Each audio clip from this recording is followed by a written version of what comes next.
This episode of Nuff Said is brought to you by Tweaked Audio. To get awesome headphones, go to tweakedaudio.com and use the coupon code Southgate to get 30% off, free shipping, and a lifetime warranty. Or you can get there through the link on our website, southgatemediagroup.com. Recording has started.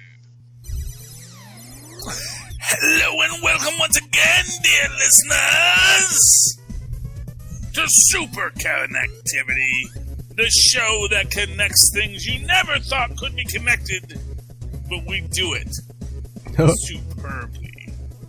Hey everyone, I'm your host, Charlie the Professor Esser, and with me as always is the blue-eyed bomber from the Burg of Pits. Phil, me, and Perich. That's my man. Hey Philip, welcome back to Superconnectivity. Man, you know, it's been a week.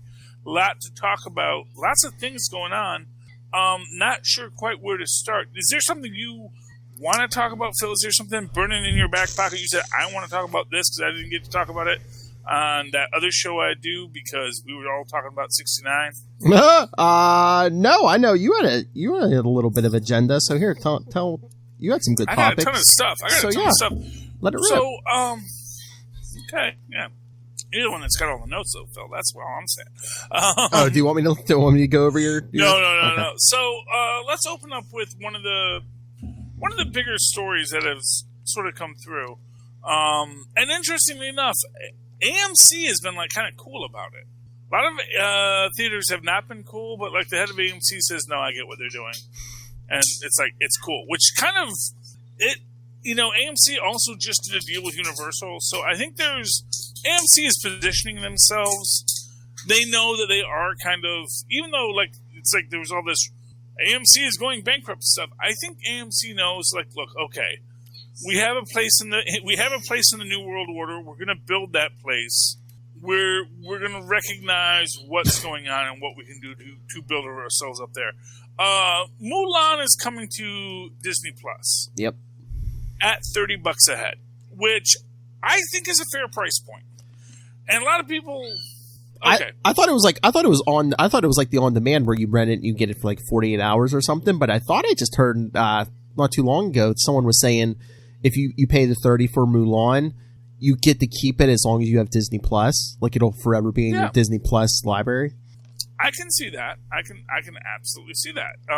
Now, what will be interesting is if that means that then Mulan will never be in your library without. That would be an interesting thing. If this becomes the new Disney Vault. Oh, yeah. You know, where, no. You pay $30, you get it forever, but if you don't pay $30, you don't get it. I guess it's like their version of iTunes, or like even if you would go to buy a Blu-ray, it's like, yeah, you pay the $30, you keep it forever. Well, yeah, but what I'm saying is it doesn't transition to the main service. Oh yeah, no, I think you have to pay. So it's only for the people who pay the $30. Yeah. Yeah, for those who don't remember, years and years ago there was something called the Disney Vault, and every 10 to 12 years a film would come out of the Disney Vault.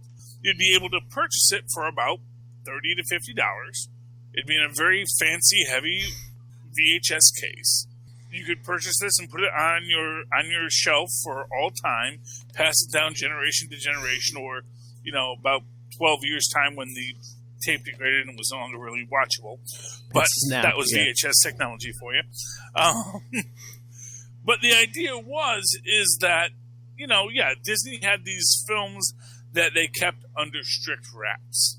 And so the idea that they may have a situation where they're going to, for $30 you get Mulan and you get it for life. If you pay to have Disney Plus for life, which is a great sort of circular logical argument. Because I mean, heck, that even suggests, man, no, we have to keep Grandpa's account. Grandpa had the Mulan. We've got to keep on paying to keep the Mulan that we watch every Thanksgiving. Or it's like if you cancel the Disney Plus, then you got to go out and buy the Blu-ray or something. They hit you twice. So yeah, Disney's like, okay. Yeah, I mean either way, but Disney's getting their money either way. Yeah, the idea that you might be able to keep it forever, and like I'm the one that's saying maybe then it doesn't come out, or what happens is you get to keep it forever, but it's not going to come out to Disney Plus. At least not for years. I'd say. Like 4 or 5 years. And it's not going to be anywhere for 4 to 5 years. Yeah. Like, if you don't get it now, you're not going to get it for 4 to 5 years. Yeah, no, not unless you go out and buy the Blu-ray or something. Yeah, no. And if it's good, you're going to regret it. And but the good news is that if it's good, you can go and buy it for $30. Exactly. And there's the thing about the price point. It was like, well, everyone is hit by $30 as a scary number. Yeah.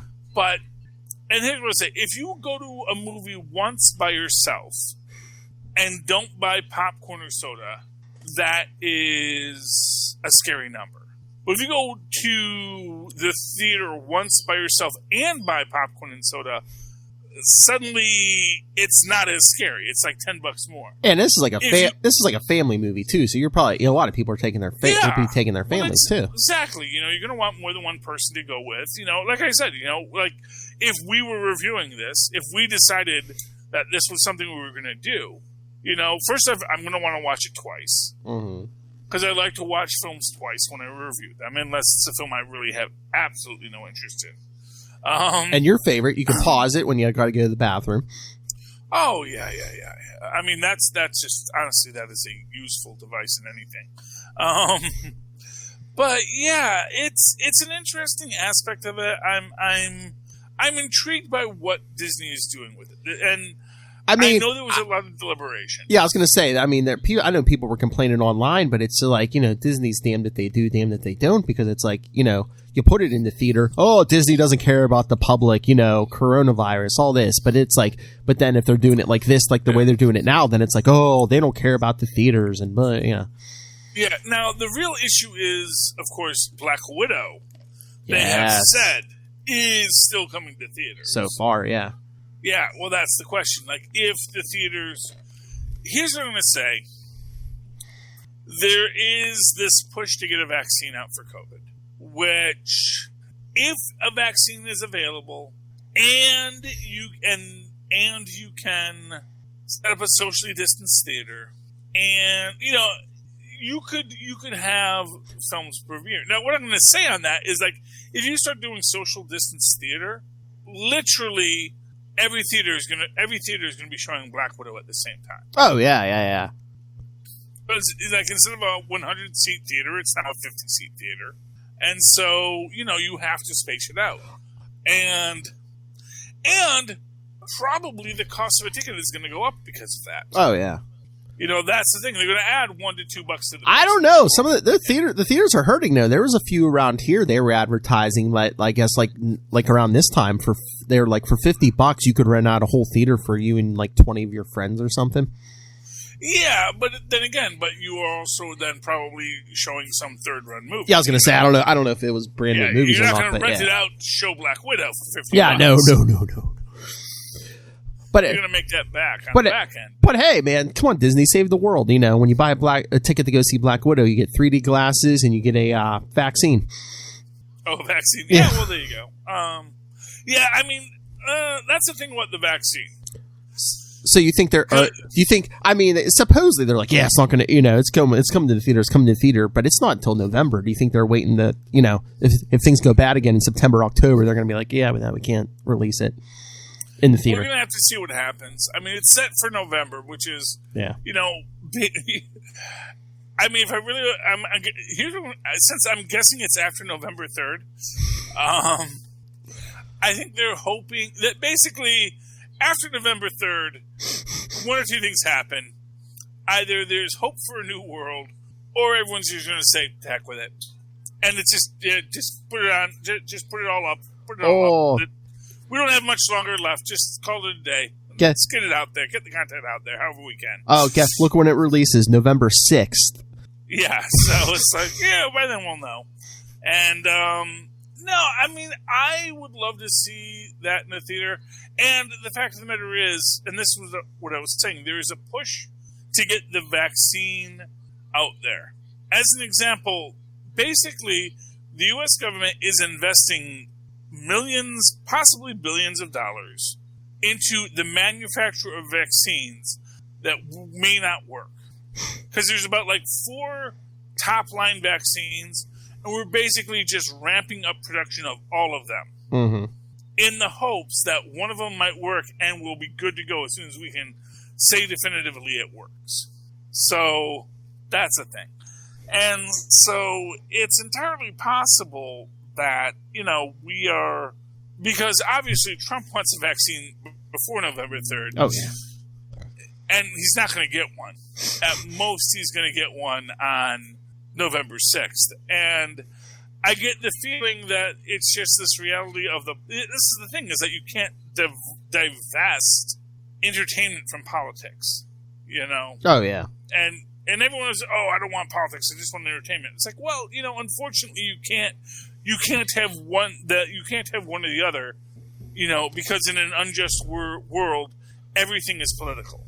You can't just have a nice meal because, suddenly the chicken sandwich place doesn't like gay people. Well, good. Well, I mean, and good and bad. I mean, the virus has linked everything: entertainment, politics. Everyone's everyday life, everything. Well, exactly, and that's the reality of the situation. Is we're in this, and the thing about, because here's the thing, the virus, because it's a virus, it doesn't follow normal rules of engagement, which means that in a state where things are under control, people get much more relaxed. I mean, I live in New Jersey, which is a very blue state, but we are also a state that has gotten coronavirus much highly under control. I went into work today. I'm the only one wearing my mask. Now granted, the mask is largely psychological, because the idea is that we want to have a culture of masks so that if you are asymptomatic, or God help you, actually symptomatic, and you're not wearing a mask, you're going to get a lot of people infected. So best that we all wear masks. And I go out, like when I'm by myself, I'll go out and I'll walk down the street without a mask, and it's not a problem. But as soon as I see someone approaching, I put on my mask. Oh, yeah. And invariably, they will feel guilted into putting their mask on, too. Because at the end of the day, because first off, they don't know, maybe they don't know I might have the Rona. Exactly. They don't know me. And I probably do if I'm putting on the mask. So, yeah. And who knows, I probably do.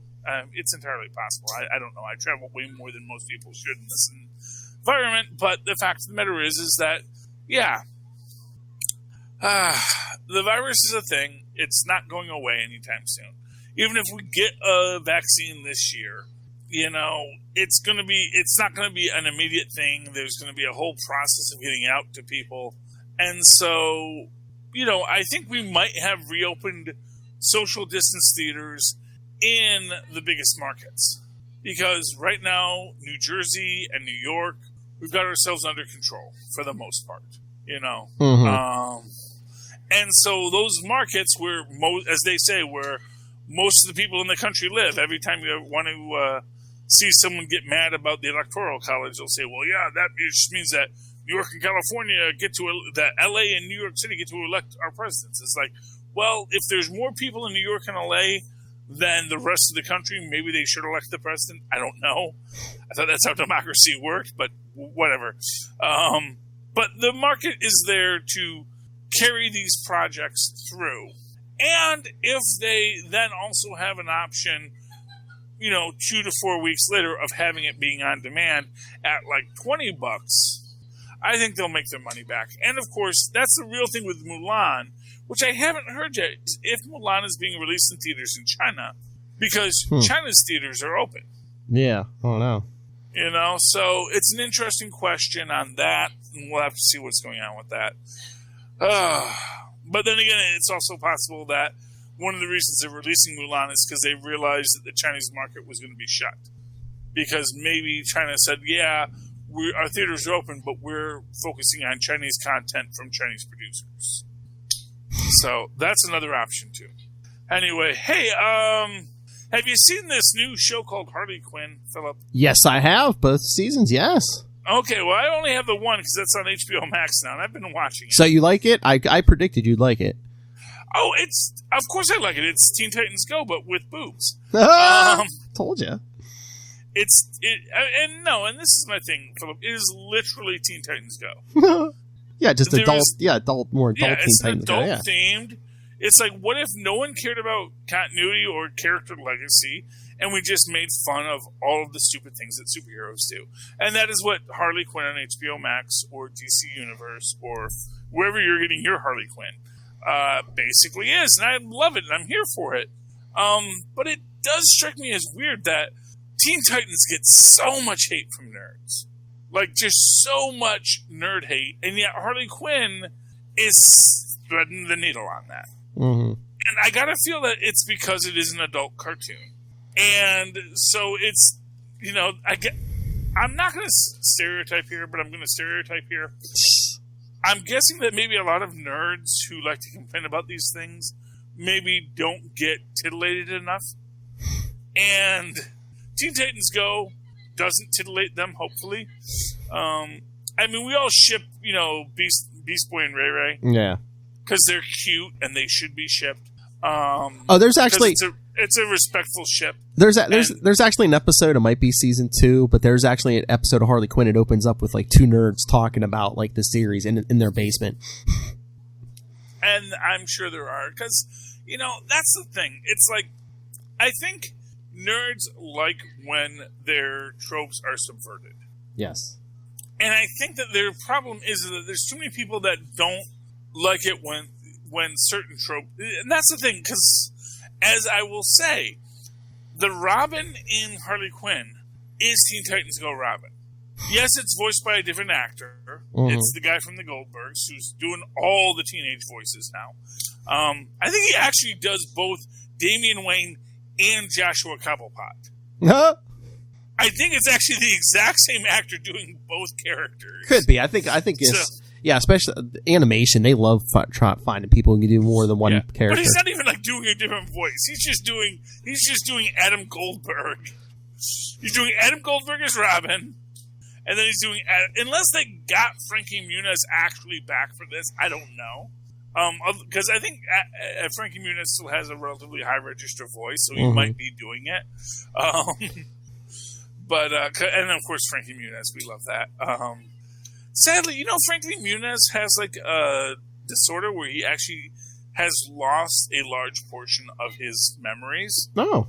Yeah, he actually does not even remember being on Malcolm in the Middle. Huh. Maybe that is just something he says so people don't ask him about that. But it's a weird, but he basically, it's like a weird retrograde amnesia where it's like, it's like he remembers a lot of stuff, but it's like that stuff is mostly lost to me. Mm-hmm. But I love the Frankie Muniz reference when they go inside Harley's mind. I love Harleen Quinzel. Oh yeah, I love Kaylee Cuoco. They didn't have Mayim Bialik voice her, but that's okay. Oh. I can live with it. Kylie Cuoco wanted to show she doesn't have to be the dumb actress all the time. Oh yeah, I know. I think the last episode I get was when Harley goes back to her parents, and you basically see that, Joker's just dear old dad. And, but that's the thing about it, is it is delightful, but it is also pedestrian. It is making fun of all the tropes. Like, just the idea that, first off, the idea of alcoholic Commissioner Gordon, and obsessive-compulsive and weirdly kinky Commissioner Gordon, that's... I mean, really, what they're kind of suggesting with the Harley Quinn Commissioner Gordon is that actually the One Bad Day did work with him. And see, and like, to me, that should be causing nerd rage in abundance. But it doesn't. I mean, I don't know if it was the One Bad Day. I don't know if they just like it's kind of assumed it's just like, the job and working with Batman and all the rogues. No. They actually called out that he got this way because, the Joker crippled his daughter or something. Yeah, but his daughter's not crippled in this because she shows up in season 2. She's not crippled. Oh, okay. Yeah, no, she's in college. Yeah. Okay, so they did a callback that wasn't a callback. Yeah, no, okay. It's a funny thing to do in season 1 because she shows up as Batgirl in season 2. Yeah, she's not crippled. But again, that lack of continuity is central to Teen Titans Go. So again, it's just this weird idea how certain things can be the exact same idea, but because they phrase it with the idea, we're going to have boobs and dirty words, and maybe even a lesbian kiss at some point. Maybe we'll hint at it. Not the first season, but we're going to that's going to get its acceptance from the nerd community. Whereas something else that is honestly, in my opinion, I'll say this honestly, I think Teen Titans Go is the better show. But because Harley Quinn is risque and adult and makes you feel cool because you say, I like the Harley Quinn show, I think that's getting much more of a pass than Teen Titans Go got. So that's my opinion, one nerd's opinion. But yeah, that's what I'm thinking on that. Yeah, I mean, it's just that, it's more hip, it's more edgy. It's like, oh no, this isn't for the kid. They even have a character named Cyborg who says "booyah." Yeah, they got a green character who's in love with the crazy character. There's a lot of similarities here. Well, okay? I know. Anyway. Did you see Stargirl this week? Oh, yes, I did. The penultimate episode of season 1, yes. That is the penultimate episode. Yes, next week. I wasn't sure if that was the season finale cliffhanger. No. Because there is a season 2 coming, Yes, there is a season 2, but yeah, no, that was the penultimate. Okay. That was the penultimate episode. Yeah, yes. Sorry. What was it, Philip? The penultimate episode. Take a drink, which he did. Take a drink, yes. Yes, and... I'd love... Okay, so favorite scene in this thing is that when they're watching the countdown and the gambler hacks into Chuck's sack, which is, I guess a thing. And it says, we'll destroy the machine in 30 minutes. Like, no! 30 minutes isn't when we start. 30 minutes is when we finish. I think they were timing it that's how long it was taking. I know it seems stupid, but yeah, I think it was like. Well, okay. Here's what seems really stupid: the countdown clock makes no sense. Well, they were counting up because it's like, oh, how long is it taking them? He's almost at 30 minutes. No, not that. Okay. Philip. The countdown clock has seconds, minutes, an hours, a days, and then another quantity. But that quantity is not related to weeks, months, or anything else. It's just, it seems to be supposed to be days, except that you see repeatedly numbers larger than 24 in the hours section. Maybe they were going to count how many states they took over. That's not what they're doing. They just bought a generic clock, Charlie Esser. Come on. But it doesn't make sense. Because clearly the hours are set on a 99 system. And then, because they're getting... It wasn't a custom job. They just bought something off of Amazon. Come on. I'm just saying, some designer really did not do his job on this. I'm really mad we have not gotten more with Solomon Grundy yet. Well, that's what me and Lilith were saying, because Lilith said it looked to her like, they didn't use a lot of the budget the last couple episodes. I'm like, well, yeah, you know why? They're probably saving the budget for the finale in Grundy. Yeah, but, it's like, I'd like at least something. Yeah. You don't have to show Grundy to show, oh, yeah, his door was bent to half open, and he's been pounding on it since then. And maybe even get, like if they had done at the end of this episode a little boom, like just boom, boom, boom, boom. Then finally, boom. You don't have to show anything, just show the door opening. Yeah. And that would have been worth it. But, we don't get that. Shining Knight dealing with his PTSD is cool. Again, Brainwave. I don't like drone to Brainwave. Because that's clearly what it is. It's like they manipulated Brainwave in the way that want him to manipulate everybody else in the world. Yeah, they kind of they kind of reset him, though. He was... No, I don't think so. That's the thing. I think that he actually was growing as a human being. I honestly believe, and I think this is going to be a plotline that comes up, I think there's going to be, with Brainwave Jr., a moment where there is a, battle on the, as we saw in Fantastic Four 269, because he absorbed the energy of Brainwave Jr. Well, yes, that means Brainwave Jr. is maybe inside his brain. and there's going to be this fight for dominance. And I think that's going to be an interesting plotline to have in future episodes with, Brainwave, this middle-aged man, now has the brain of his teenage son. Oh, yeah. Which is also going to be super creepy. Because he's going to be like, no, it's like, I love you, Wildcat. It's like, you are an old man. Shut up and go away. It's like, and then he's going to turn evil again, and it's going to be this whole thing. It is a thing. But unless and I hope that's not what we get at this, there is a fifth dimensional imp at play. Oh, yeah, we haven't got that yet. And when they all ran out, we didn't see anyone take all of the JLA relics, but I can't imagine them just leaving them behind. Oh, yeah. You know, and they took the little kid with us, who we know is going to be Johnny Thunderbolt, the new Johnny Thunderbolt. And, you know, the idea of him, and I kind of imagine the situation where everyone is like being beaten and dying, and he's running, and he just finds the pen, and he grabs the pen for no reason. Yes. He's just hiding with the pen, and then, you know, you're just going to hit the ha-ha-ha. He's just like, I wish this didn't happen. And he's going to go back in time, and it's going to reset the whole season 1. And then he's going to know, and he's going to be the character in the know in season 2. Wouldn't that be an interesting twist on things? Oh, yeah. You know? And see how that whole story unplays. And then you even got the idea that maybe, you know, he saves Hocus Pocus's kid, and maybe Hocus Pocus, or it wasn't Hocus Pocus. Who was the magician character? I think was it just the magician? I think It was just called the magician. I think they had very unoriginal names in the Golden Age. That's all I'm saying. Whoa, yeah. I mean, maybe we're gonna get a Green Arrow and a Speedy. I'd love to get a Speedy in this. Oh yeah. I half expected Stargirl's father to be Speedy. You know? Yeah, he just turned out to be a jerk. No, yeah, who knows? They may bring it back.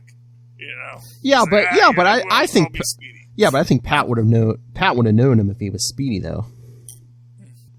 You know, you never necessarily know. True. I mean, no one knew who Justin was for a while, so you know, it's entirely possible. It's like, I don't know, that domino mask. There's no way to tell who a person is without the eyes. You know? Who are you? I don't know. That's a Venture Brothers reference. But anyway, yeah, so, I mean, it's a real cliffhanger we're ending on. And I thought it would have been cool if that was like I thought it would have been cool if that had been the season finale. Yeah. That you really ended on a cliffhanger. And, you know, but they don't do that as much anymore. And plus, like me and Lilith were talking, like, when they filmed this, I don't know if they had gotten the confirmation that they were getting a season 2 yet, so they might have wanted to wrap some stuff up. Yeah. And it's also possible, it's also possible that, you know, I mean, who knows what's going to happen, but we'll see. We'll see, for me, next Wednesday, because that's when they drop on the CW app. Oh, yeah. Because my Channel 11 doesn't come in. But other than that, very cool. Speaking of penultimate episodes, Agents of S.H.I.E.L.D. Agents of S.H.I.E.L.D., yes. I can't believe it's ending. I really can't. Hey, they got 7 seasons. That's a healthy run. No, I know. It's been around a long time. Roxy Glass is now at the Academy, which, I feel bad about because I feel she's a super capable agent. But it's like, yeah, it turns out Deke wasn't sanctioned to do what he was doing. But I'm guessing she got credits for it. You know, I'm guessing there's some respect. Because let's not forget, you know, I mean, General, what's his name now? I'm blanking on Patrick Warburton's character's name. Yeah, forget. He knows Deke. He knows what Deke was up to. So it's like, yeah, no, I recognize that, but we do have a system, so let's just have you go through the system. And so I'm hoping we get to see Roxy Glass next season, next episode, and I'm really looking forward to what comes next. Now, at the end of this, we do have this was a downer ending because it's like, oh yeah, now all the villains show up. Oh yeah, and they just blew up all of the S.H.I.E.L.D. bases. Yeah. Which is an interesting choice. And makes me wonder if we're going to get a time loop situation. Well, I was going to say, is that, or are we going to reset the timeline too, so it doesn't matter what happens now because everything's going to get reset eventually? Or well, except it already happened, which means if it already happens in the timeline, then it already happens. That's the thing. Yeah, it's like we're going to get out of this timeline now. Yeah. Well, but that's the problem, is that there's already a million timelines. Oh, yeah. You know? That's what I was going to say. Are they going to be able to find their original timeline, you think, or no? Well, no, I think that, well, I mean, I'm a big believer that this is going to be the Time Variance Authority. Ooh. I think that, you know, if that's what we get as our hint at the end, you know, then that will be the next Enough Said show. You know, as me and Maz try to find stuff to fill it. Because we only have one episode left, so that's going to be exciting. And I will let Rob know when we're discussing that, so Rob and Maz can meet. So that'll be exciting. Nice. But, yeah, I mean, it's going to be interesting how it plays out. I don't like Nathaniel Malik. I think he's a real jerk. And, you know, it's funny when he tells Daisy in this episode that he's had his powers longer than her. Oh, yeah, I heard you and Maz talking about this, yeah. Well, you know, so he got his powers in 76. And now it's like 83, which is about 7 years, which is also about as long as Daisy's had. Well, Daisy got her powers like 6 years ago. And she got her powers at like the end of season 2, I think. So, but it's like, okay, yeah, you've had the powers a little bit longer. It's not like you've had a lifetime to train and become a master of this. Yeah, exactly. You know, and, you know, you learned a couple tricks, but, you know, this is your white privilege. Oh! No, please. That's a supervillain privilege. Malik isn't the height of white privilege. Oh, yeah, no, yes. And honestly, he is in his own way kind of the derision of the white privileged anarchist. You know, it's like, oh, I want anarchy. Because, you know, my dad didn't let me do something. Yeah, I mean, really, because it is, I mean, honestly, it's a very sad story because it is about a very wealthy, very rich, very white kid who gets superpowers and wants to tear down the system. And it's like, okay. You know, and it's not like that character and that person doesn't exist in the real world. Yeah. We do know that person exists. We've all known that person. We may be related to that person. That's the far left version of the racist uncle.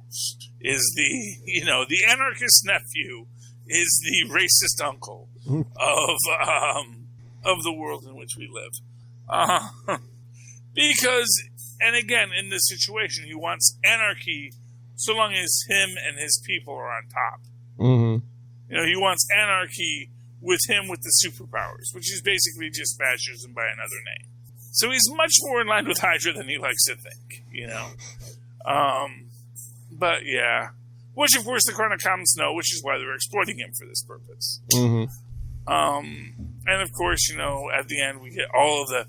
We get the evil version of On Your Left as all the Chronocoms show up out of space jumps. And, you know, that's going to be next episode. Oh, but the thing with Simmons, it's like, so what? So when he tried to pry the location of Fitz out of her head, so what? She forgot what, it erases all knowledge of Fitz from her head? Well, apparently, I mean, it might be an effect of it. That's why she didn't want them messing with that thing. She didn't want to lose the memory of Fitz. No, I think see, I don't think it's that. That's the thing. I don't think we're going to get a sad ending on this.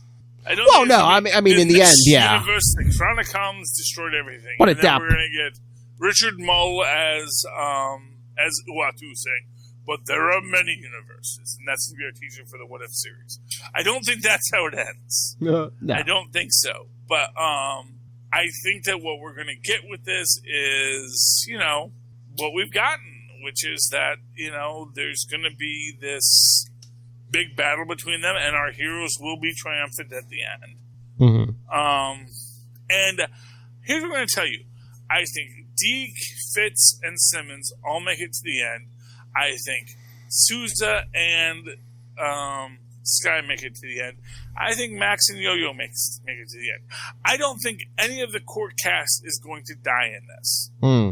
I think the only people that are going to die are literally going to be Nathaniel Malick, who will get blasted out into space.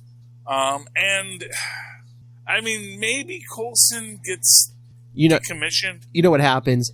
Coulson's like, you know what, I want to like rest for a while, so they like shut him down. They just like shut him down and store him somewhere. So, they can bring him back at any point if they wanted. That would be a great way to work that out. Actually, you know who I think is going to be the most interesting that's going to happen? I think Enoch comes back. Oh, yeah. Because I think what's going to happen, he was going to say, well, as I was dying, I realized I existed in this timeline. So I simply reached out to myself and downloaded all of my knowledge into myself and let him know to come meet me at this time. Between timey-wimey stuff and he was an artificial, yeah. All this, Yeah, but the fact of the matter is he's always been a time travel duplicate. Oh, yeah. I would love for him to say, well, you see, I'm actually not a time travel duplicate. Meaning that I can actually continue within this timeline without any ill effects, unlike my previous self, which had to be destroyed because he was a time travel duplicate. So where we go from there is going to be interesting. And, I honestly believe we are going to get something. Something's going to get teased at the end of this. And it's probably going to be something that's already established. Yeah. And the Time Variance Authority is the obvious one, where we're going to get a. Here's what I'm going to say. I forget which episode had the Nick Fury cameo. We are going to get our Hiddleston cameo at the end of this. And wouldn't that be funny? It's like, you have Hiddleston and Coulson bot meet and Coulson go, you again. Or Loki says, you again. Oh, that would be interesting. There you go. The TVA, all of the agents of the TVA, they're all Coulsons. Oh, nice. Yeah. So it's like you guys again. It's like, yes, it's always us now. What better way to keep it all under control? Exactly. And it'll be their own little clone army. It'll be awesome. Okay. Was there anything? Comics? Hey, quick. Well, actually, I'm going to say quick question, Phil. Moby Dick, is he a kaiju? I don't know. Okay. Fair enough answer. This is a fun conversation. I want you to ask any of your nerd friends the next time you talk about this. Is Moby Dick a kaiju? And then force the discussion. No. Because this is a fun discussion about what qualifies as a kaiju, what defines the great monster, because clearly Moby Dick is a great monster in that. Now you can say, yes, but Ahab is the real monster, just like Dr. Frankenstein is the real monster, yada, yada, yada. There is a great conversation to be had, and this is the Superconnectivity home game for you. Everyone should go speak with their nerd friends and talk about whether or not Moby Dick qualifies as a kaiju. And whatever statement they make, take the counterpoint. Because if you don't take the counterpoint, you can't have a good argument. And that is what nerd culture is about, is arguments. So you can take the stance that he is a kaiju. He represents nature, and the fear of nature is a central fear of man, just in the same way that nuclear war was a central fear of man when the original kaiju and Godzilla came into being. If you want to take the opposite stance that he's not, just say all of the ideas of kaiju comes from his kaiju-ness comes from Ahab being an unreliable narrator, and then Ishmael being an unreliable narrator of secondhand information, so that to Ahab, any white whale was Moby Dick, and Ishmael, not really, this being his first whaling voyage, doesn't really know what whales look like, so doesn't know that what he's saying is wrong. So that's a fun conversation to have. Have it with your friends. It's a party game. Let it sweep the nation. Is Moby Dick a kaiju? and what does that mean if he is or is not? All right, final talk. Let's talk comic books. What came out this week, Philip? Any good comic books this week? Empyre #4. Empyre #4. Oh my gosh, Al, you kept your mouth shut on this one. You kind of spilled some beans with Rick Jones, but not really. I kind of felt he gave us more knowledge of Rick Jones than we should have had. Mm-hmm. But he was like, yeah, She-Hulk, that's a thing. He blew it off in such a way that I didn't even notice that he was blowing it off. Brilliant. That's why Al Ewing is one of the greatest comic book writers currently working today. He also thinks my ideas are good. I mean, supposedly She-Hulk dies, which she could, but I mean, again, thanks to the Al Ewing run of Immortal Hulk, we know all the Gamma people come back. Do you think they're going to use that as the reset? She dies, and when she comes back, she has like her full mental faculties back. Oh, I think she dies and comes back, and now she can see through the fourth wall again. Oh, yes. That's what I want. I want me some good old classic fourth wall breaking She-Hulk. She's going to be like full on John Byrne She-Hulk again. Yeah, I wanted to be like, I'm just gonna walk across the panel, just have her meet Gwenpool and say, "Oh, sweetheart, you don't even know half the stuff." Uh-huh. So yeah, I mean that to me is everything else that happens in the story. Mm-hmm. Everything else that happens is the Cody are rising and Screes and Skrulls. And Hulkling has been manipulated by his grandma. Oh, but Hulkling and Wiccan, that we discover, have gotten married at some point. Yeah, I did not know they weren't already married. So, but I guess we got their wedding. Yeah, I was going to say, because I think they said in one of the one-shots maybe after this, they're going to, I don't know if it said they're actually going to show the wedding, but yeah, I think it was Yeah, I mean, it was a lovely wedding. Part of me wanted to say it was Reed Richards playing the piano, but it could have just been anybody. And they're clearly at a Vegas wedding chapel, which is fun. Mm-hmm. But hey, it's legal in all 50 states, so good for them. Yeah, and here's what I'll say. It's not surprising to me because I read was it the Ultimates run with Wiccan in it? Where they go to Wiccan's future and you see Wiccan and Hulkling as middle-aged guys, and they got a kid and all that stuff. I don't remember. Yeah, I can't remember which one. It was delightful. So I knew they got married. Yeah. Where that happened, it's in the present. I don't think it had happened yet. Yeah. Yeah, I mean, but it's good. I mean, it's lovely. They're married. And Wiccan knows something's up with Hulk. Yeah, I mean, I didn't know about the wedding just because I wasn't sure. Have they said how old they are? I thought, because when they first showed up in the new Young Avengers, they're like teenagers, so I didn't know how old they were. I didn't know if they were. They're probably all in their 20s at this point. Oh, okay. I think they've had them drinking beer. Yeah, okay. And you can't have a character drink beer who is not 21 in an American comic book film. I don't know where you come from, but that's just the world that we live in now. Yeah, so Empyre was pretty good. Fantastic Four was nice too. Oh yeah. I love Val and so plotline, and I don't even know what this plotline is, quite honestly, because the priest makes this whole thing about getting the Omni wave from the mind of the Kree being. But then they take the Kree being with them. It's like, well, don't you have the knowledge? Or you just wanted to confirm that the knowledge was there? And now there's another thing we have to do to figure out how to do it? It was an odd situation. I mean, unless they just need a biological being, it's like, hey, if this is going to blow up someone's brain, let's use this kid. Yeah, okay. I don't know. It was a little weird. Yeah. I actually think the Psyche Magnetron's a much more powerful weapon. But, it, generally speaking, doesn't destroy solar systems. Mm-hmm. So, unless it wants to, but it's a thing. And the whole twist with Ghost Rider and Hulk. Yeah, well, that was actually the most interesting part of the book, I have to say, is, Val and Franklin. Franklin, yeah, I was going to get there. Okay.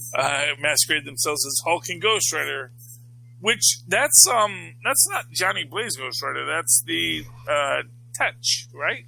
Catch. I don't know, because they've had Johnny Blaze running around looking like that the last couple years too. Well, but which was the one in the actual Fantastic Four story? That was Danny Ketch. Yeah, that was Danny. Yeah, that's what I'm saying. Yeah. Don't correct me, Philip.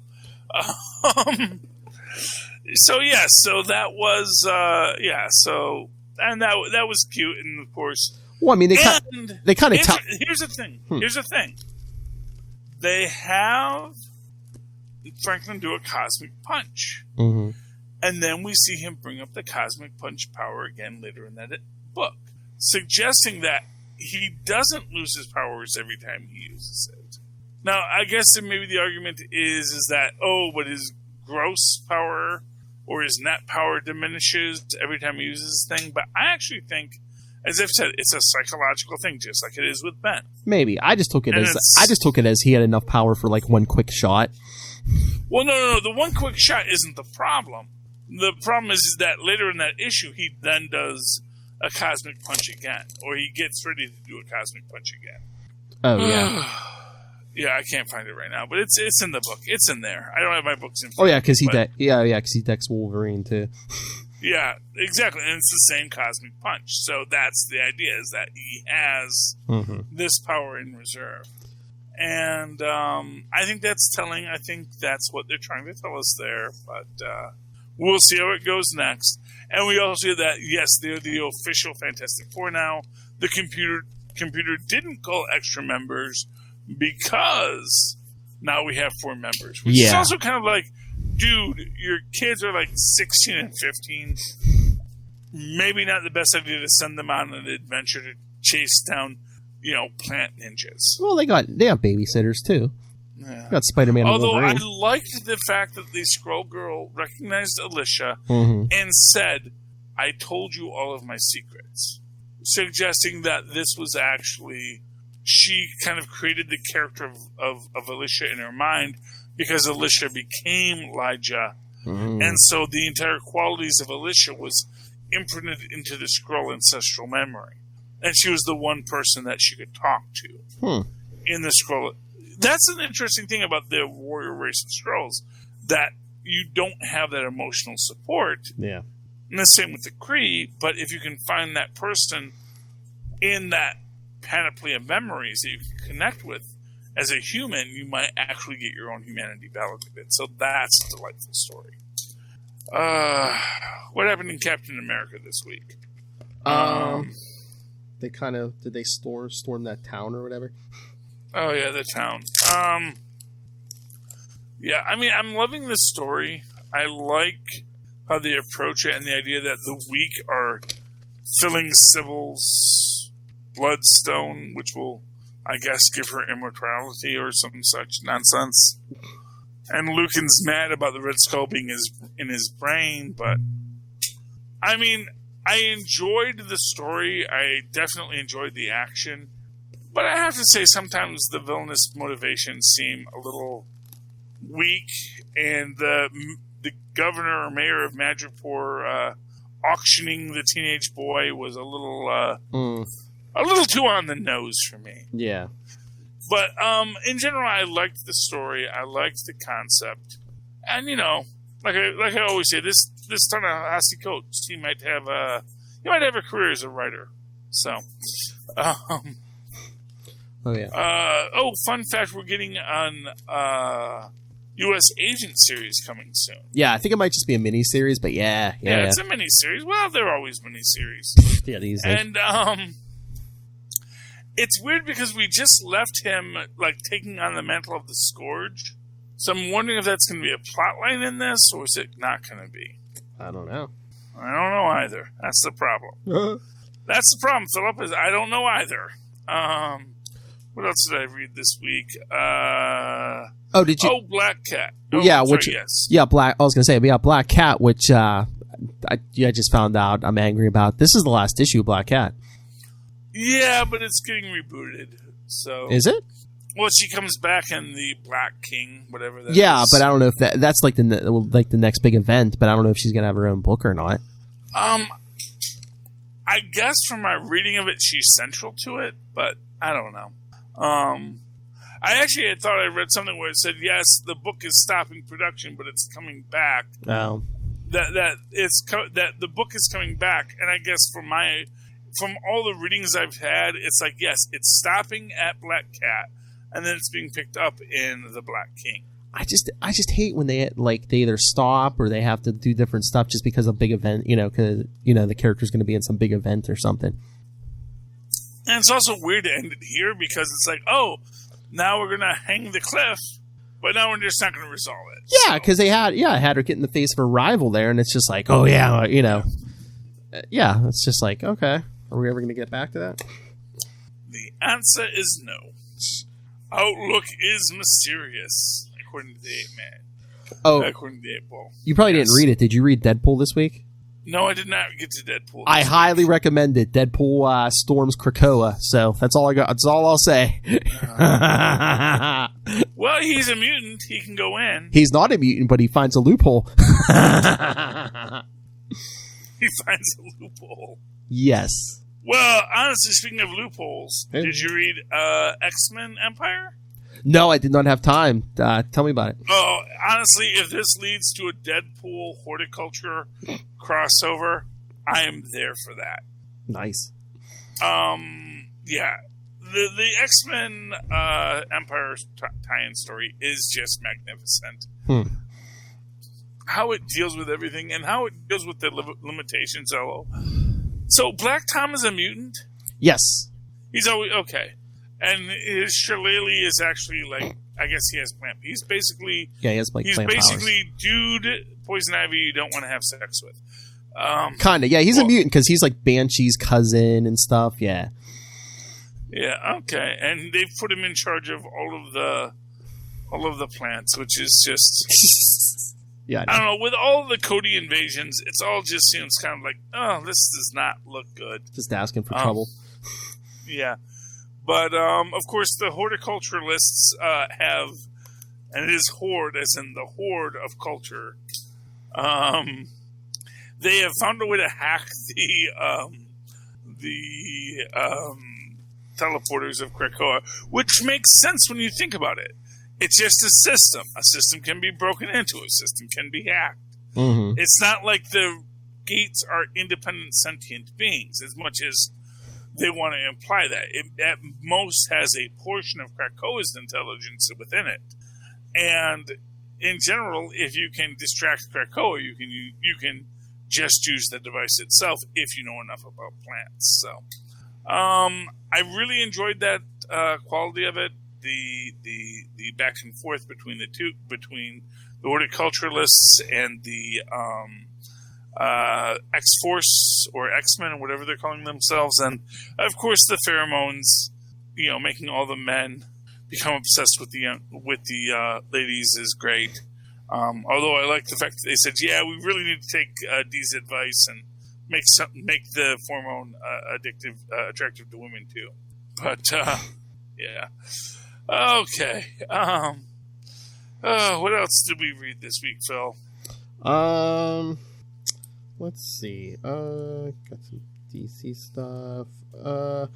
Guardians of the Galaxy number 5 was good. It's like a big thing with Moondragon, because like there's like 2 Moondragons running around now. The 6161 and the one from the alternate reality. I mean, again, Al Ewing, so it's good. Yeah, I wanted to read that, and it was like I was running out of time. Yeah, but yeah, so, when you get a chance, read it, because yeah, I will be doing that soon. I promise. Okay. So anything else you want to talk about tonight, Phil? No, I think we're good. We're good. So, Philip, a lot of people are listening to the show right now. Yes. And maybe my words aren't coming across, maybe your words aren't. Whatever it is, they may be having a problem with their headsets. And so I'm going to recommend to them all right now, go to tweakedaudio.com. That's tweakedaudio.com. Tweakedaudio.com. Actually, it might not be correct. It might be TWEEK. Let me just check real quick. I believe it's EAK. Yeah. No, it is EAK. It is TWEAKEDAUDIO. Tweakedaudio.com. Because I can never remember which is the weird tweak and which is the good tweak. But, yeah. So, go there. And while you're there, use the coupon code Southgate. That's the coupon code Southgate. SOUTHGATE.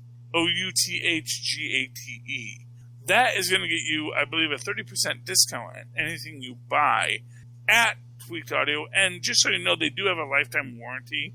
So if you keep on sitting on your headphones and then they stop working, they will replace them, which is a very cool thing. Very few people would ever do.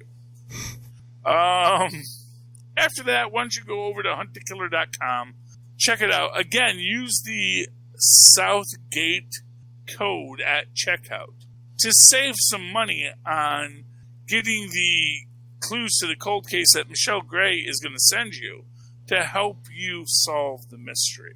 And I think that's all my plugs. Phil, do you have anything you want to say? If anyone wanted to reach out and talk to you? Yeah, I mean, if you want to get a hold of us, send us your thoughts. If you're a comic creator, anybody, capesandlunatics@gmail.com. The voicemail is 614-382-2737. That's 614-38-CAPES. And find us all over social media, Facebook, Twitter, Instagram. Subscribe to the YouTube channel. Very good. And, of course, if you'd like to write to me that old-fashioned email way, the way I'm Oz and Boswell instead, do so at superconnectivityblog@gmail.com. That's superconnectivityblog, all one word, @gmail.com. And, follow me on Twitter as I live tweet the final episode of Agents of S.H.I.E.L.D. at Charlie Esser. That's CharlieEssstr. Look for the 2 E's in the middle. For what, Philip? For quality. Bing! Thank you, Maz. See, Maz knew Philip didn't. So I don't know. There you go. That's okay. Philip works hard. He's done enough. All right, ladies and gentlemen. Phil, cue the music.